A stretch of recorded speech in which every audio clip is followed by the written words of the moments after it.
Welcome to the channel. If this is your first time and you like leisure travel vans, you like RVs, you like gear and gadgets, you might want to subscribe. So be sure to hit that subscribe button as well as that little bell icon. It'll tell you whenever we release a video around here. I try to get to them as quickly as I possibly can. You just never know. You may see 2 in a week or you may see 1 a month. Who knows? Anyway, what I really want to talk about today is what leisure travel vans put out on their social media. They put out kind of an idea board about where the future of the company may be headed, about changing some things up, adding some options. And so I want to talk about those today. Now I'm going to give my thoughts, but I also want to hear your thoughts. So make sure you comment down below about what you think about these particular items that they're thinking about adding, as well as possibly taking away from leisure travel vans going forward. So as you know, they're into the 2021 builds. The 2022 builds are coming up on order, and from what I saw, there are some pretty cool changes for 2022. So I assume everything that we're talking about today is either going to be 2022 or 2023 models, that if they choose to adopt some of these things, that they'll go into those there as well. But let's get into it right now.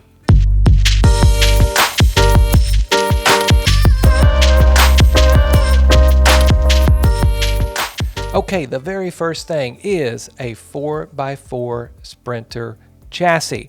Now, as you know, with the 2021 model, the Wonder went to the Ford Transit gas with an all-wheel drive option. It seems to be very popular because I see a lot of people talking about that is the model they chose. So how important is a 4x4 model on a Mercedes-Benz Sprinter? Well, I'm assuming it's going to be a true 4x4 since they're calling it 4x4.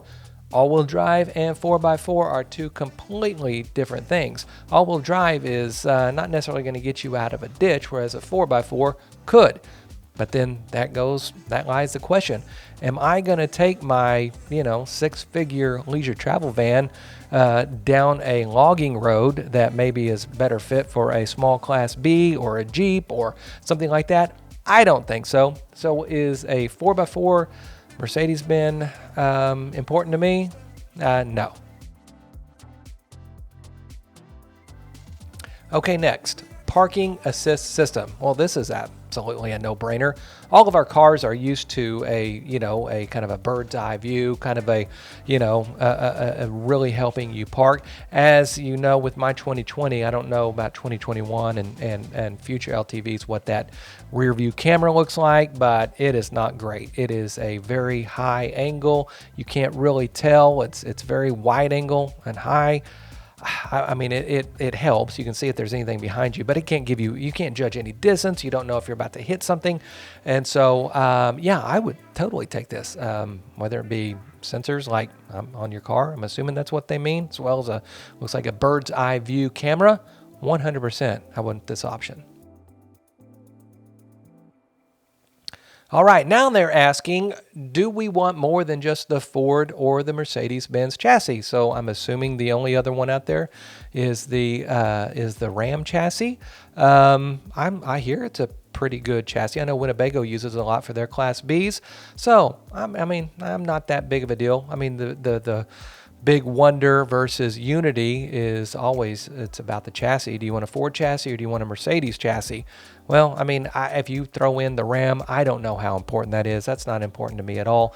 I'm a Unity guy. I really like the Mercedes-Benz chassis. I like the roominess of it. There's several things that I like about it, but if I had to, would I take a Ford or a Ram? Yeah, I would. But if I had the option of the Mercedes, I'll take the Mercedes. All right, auxiliary alternator. Yeah, please. Now, with my 2020, they started putting in the Sterling battery-to-battery charger, so that my house battery actually charges while it is driving down the road, which is always a good thing. Now, it's only a 30 amp charge that's coming in. I wish it was a little bit bigger, maybe a 60 amp that would charge that battery a little bit faster. But a secondary alternator, oh, yeah, that would be fantastic, 100%. Additional seat belts. Now, this question is often asked in the forums. Now, people with small families, I personally believe that a leisure travel van is good for 2 adults only, not more than 2 adults, I mean, it is a pretty small motorhome. Now, if you have a couple of small children, of course, that they'll fit, and you need seat belts for that. For me, personally, no. I only want the 2 seat belts because I didn't want anybody asking to go with us. So, yeah, just 2 seat belts for us, please. And that segues right into additional sleeping capacity. No, I don't want anybody else in my leisure travel van. Please, no. It's not important to me. Is that important to you? Put in the comments down below. All right, forward-facing seats with child restraints. Now, that is going to be important for those small families. So, of course, you know, that's not important to me, but I think it would really be great as younger people and people really wanting to embrace either the nomadic lifestyle, the full-time lifestyle, or just, you know, RVing as as something fun.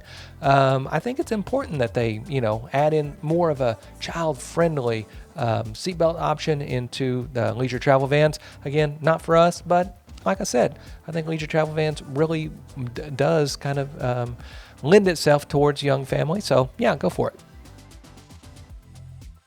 So, new floor plan ideas. I absolutely think leisure travel van has the most floor plans for any B plus, small class C, whatever you want to call it, models. I know the Tiffin Wayfarer, they only have a couple, the Winnebago View, and then of course there is the Airstream Atlas. I think they have 1, maybe 2, I don't know.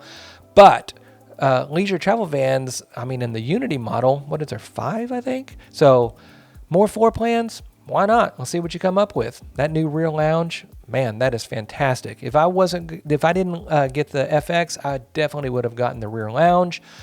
But like I said, we're totally happy with our FX, but man, let's see what you come up with. So yeah, throw in more floor plans.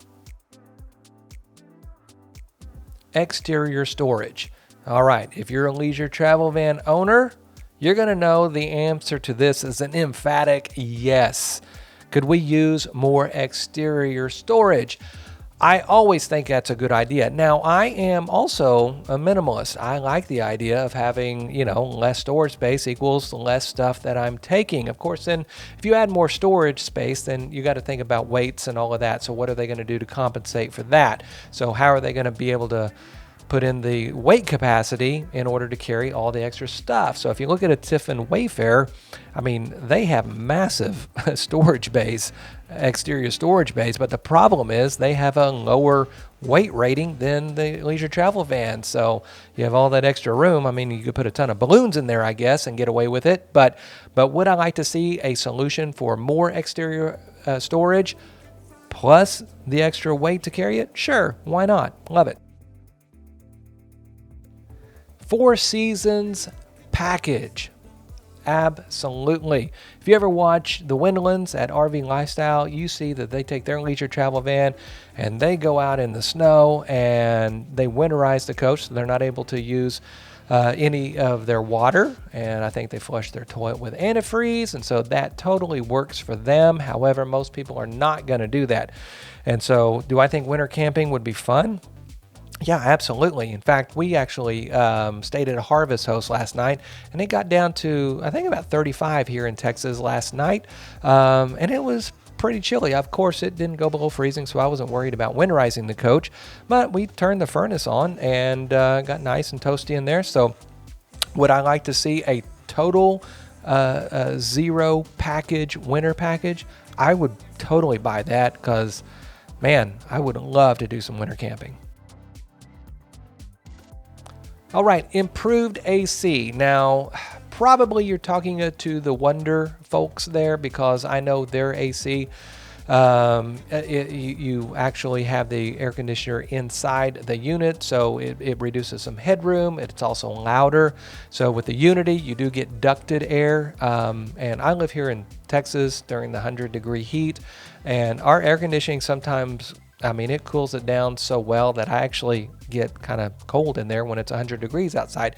So for the Unities, I think the air conditioning is fine. Would I like to see an improvement? I mean, if they're going to improve it, why not? But for the Wonders, I definitely think you need to improve that air conditioning there, make it a little less loud, give them a little more headroom. So yeah, I think for the Wonders, definitely need an air conditioning upgrade. For the Unities, I think we're fine. All right, upgraded furnace. Like I said, we were at a Harvest Host last night, boondocking. It got a little chilly, turned the furnace on, it worked. In fact, I got a little too warm, turned it off. So I don't know. That's really the only time I've ever really needed the furnace was last night. So as you know, we typically go, in the spring or summertime. So don't really need it. Now, if you're going to get that winter package, that zero package, yeah, you better have one heck of a furnace. All right, more lithium battery capacity. Well, this is an absolute no-brainer. If you watch this channel, you know that I did upgrade to a 315 amp hour battery. And boy, that completely changed the way we use our RV. I also put in a 3,000 watt inverter as well. With all of that power and the ability to boondock longer, that is a plus. So if you are going to get in the RV and you're going to spend a certain amount of money, man, really upgrade to a lithium package. Now, I know Leisure Travel Van actually has a lithium package now. They didn't when we bought in 2020, but they do now. Would I like to see them increase that more? Because the most you can get with that from the factory is 100 amp hour. And generally when people change out their lead acid or their AGMs to a lithium, it is usually a 100 amp hour.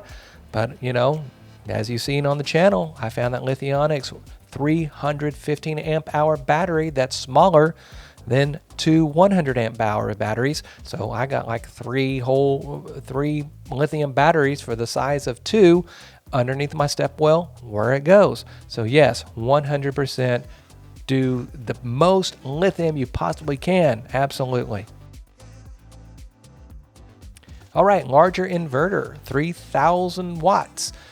Yeah, like I said, we did that. We're going to be able to run our air conditioning on it once it does heat up. And I'm not using my furnace like I did last night, but it's Texas, so that weather is coming. So I'm looking forward to using my air conditioner, running just my batteries and my Xantrex 3,000 watt inverter, 100%.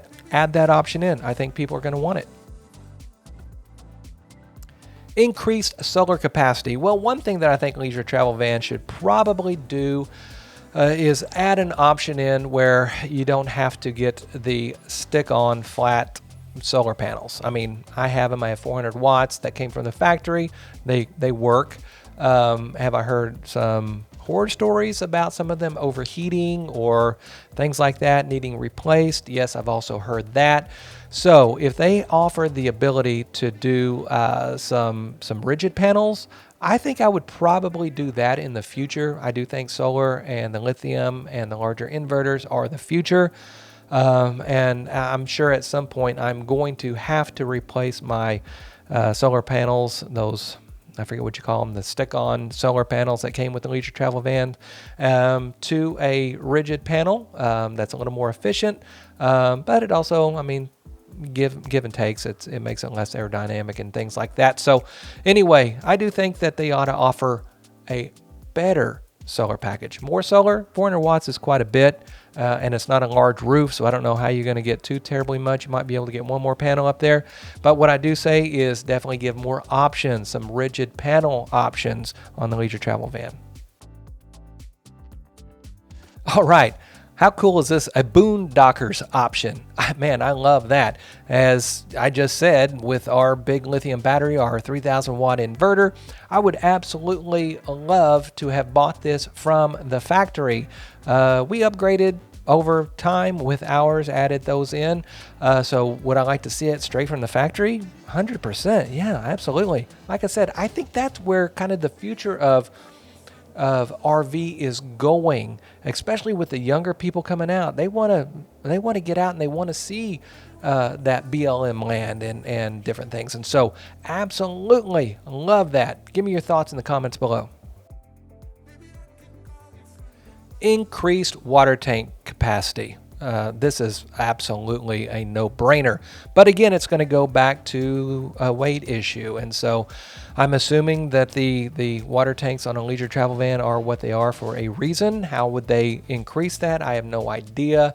But I'm sure with some kind of engineering, it can be done. When you're boondocking, especially with the lithium package that we have, that 315 amp hour battery, the only thing holding us back is our holding tanks, 100%. I mean, with our lithium and things and our propane, I mean, we could literally go for weeks and weeks boondocking. But with our water capacity, our fresh water, and our black and our gray tanks, yeah, no, it's days, not weeks. So yeah, bigger tanks, no brainer. Wi-Fi extender system. Now, I think they're just putting some of these things just as these no-brainers, just so they get some positive feedback. But yeah, I think, you know, the way we live and work today, we've got to have the internet. So if you can make it easier, absolutely. The leisure travel vans now come with that WineGuard Connect 2, I think it's called.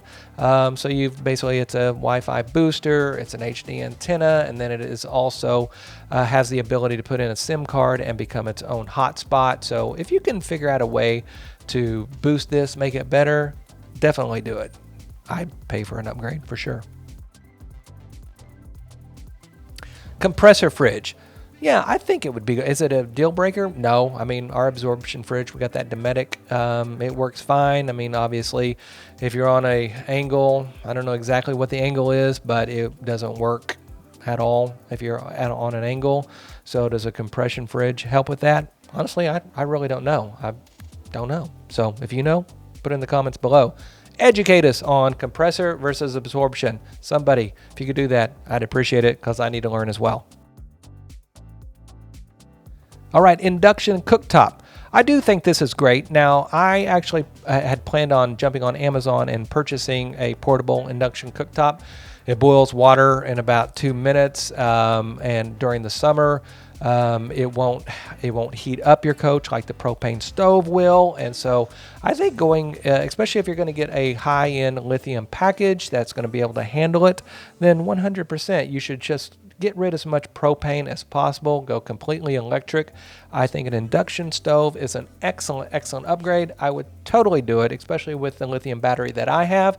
And like I said, I'm going to upgrade myself by jumping on Amazon and buying my own. All right, add mattress options. I'm sure this is going to be good because, you know, they should probably add in more. Our mattress and our Unity is fine. It doesn't bother me at all. It's different from what I have at home, but we travel a lot, so we're in different hotels a lot, and so I've never been a real stickler for a mattress, so I can sleep on just about anything. Janet can as well. But I do know that there are people out there with back pain and or maybe a little older or some other situation where I think a firmer or a softer mattress would be a total luxury for them. So yeah, definitely do that. All right, built-in appliances. Now, I'm not sure exactly what they mean about that because there's really no room to do any of it. I don't know, do they mean an oven? Well, you've got the microwave convection oven. Do they mean a built-in coffee maker? I don't know. Where would you put it? Plus, you know, that little Keurig I have is fine. So I'm not really sure what they mean about this. If you got some thoughts, put it in the comments down below because I really have no idea what other appliances. I mean, maybe a blender? No, I have no idea. So anyway, put your comments down below what you think they're talking about because I have absolutely no idea. All right, that sums that up, but I really like what they're thinking. They are thinking about boondocking. They are thinking about winterization. They are thinking lithium. All of these things are going to make RVing even better. Like I said, we had to upgrade our own. If I could have got it straight from the factory, I think that is a win-win because then I'm only dealing with one warranty from Leisure Travel Van. So I bought my inverter. I bought my Lithionics battery from a third party. But if I could have had that from Leisure Travel Van, 100% absolutely would have done it. So anyway, like I said, be sure you subscribe. And I look forward to talking to you next time. It's been kind of a long video, so we're going to cut out for now, but we'll see you next time.